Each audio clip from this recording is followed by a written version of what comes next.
Hello everyone and welcome to History with Oliver.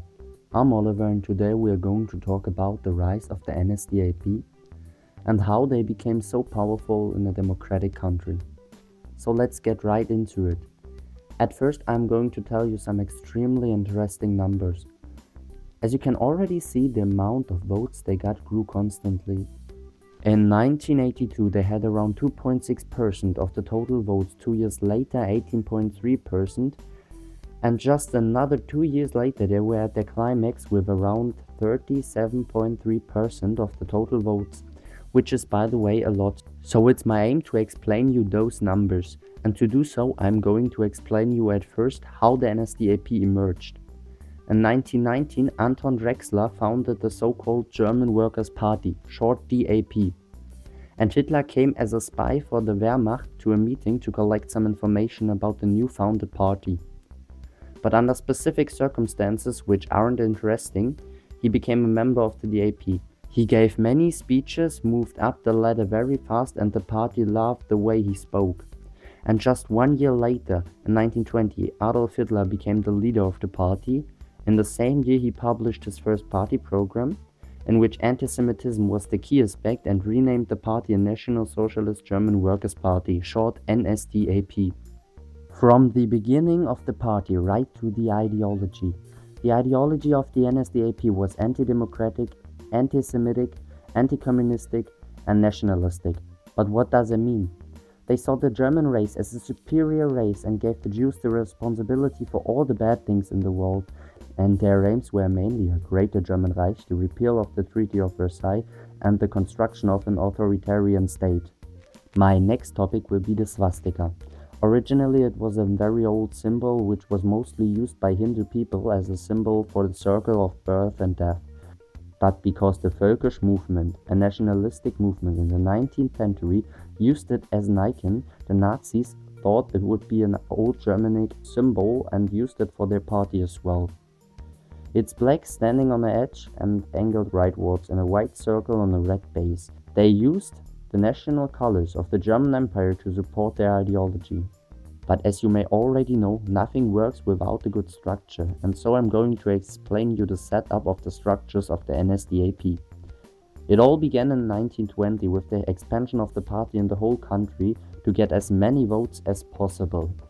In 1921, the Sturmabteilung was founded and integrated just 4 years later in the NSDAP. Besides those uninteresting historic effects, I have one which may be funny, or not. It depends just on your kind of humor. So, did you know that the SA was introduced as a department of sports and gymnastics of the NSDAP? Because who wouldn't want to look like this handsome beauty over there? Back to business. In the same year the SA was integrated, the SS was founded. It had one task, the personal protection of Adolf Hitler, der Führer. Yeah, you've heard it right, der Führer. Because just 1 year later, they started to call him the Führer and used the Hitlergruß.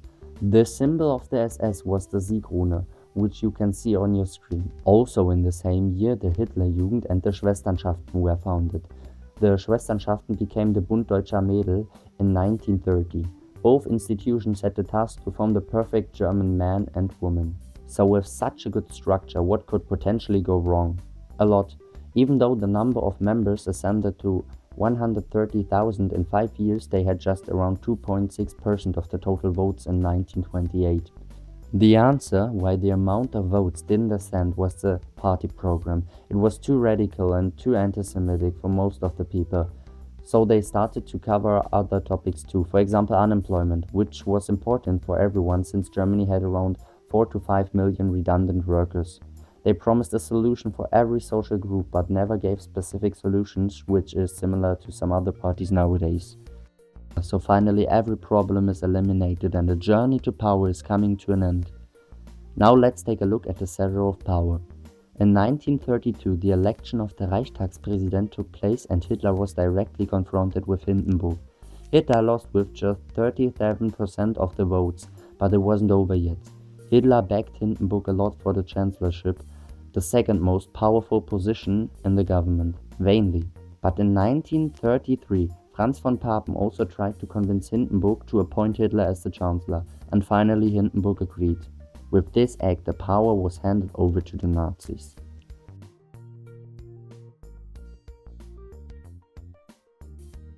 So what exactly do you need to know?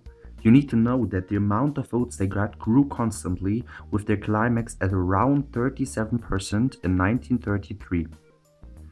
You also need to know that the NSP emerged from the DAP, which was founded in 1919, and that within 1 year Hitler absorbed the party and became the party leader. You also need to know that anti-Semitism was the key aspect of the first party platform and that they used the swastika as a symbol to identify with since 1920. What you also need to know is that from 1921 to 1930, different departments were founded to discipline all their members in things like their ideology, and that they became less anti-Semitic, and that they began to cover other topics like unemployment in order to get more votes. And in the end, you need to know that it was Franz von Papen who convinced Hindenburg to appoint Hitler as a chancellor in 1933.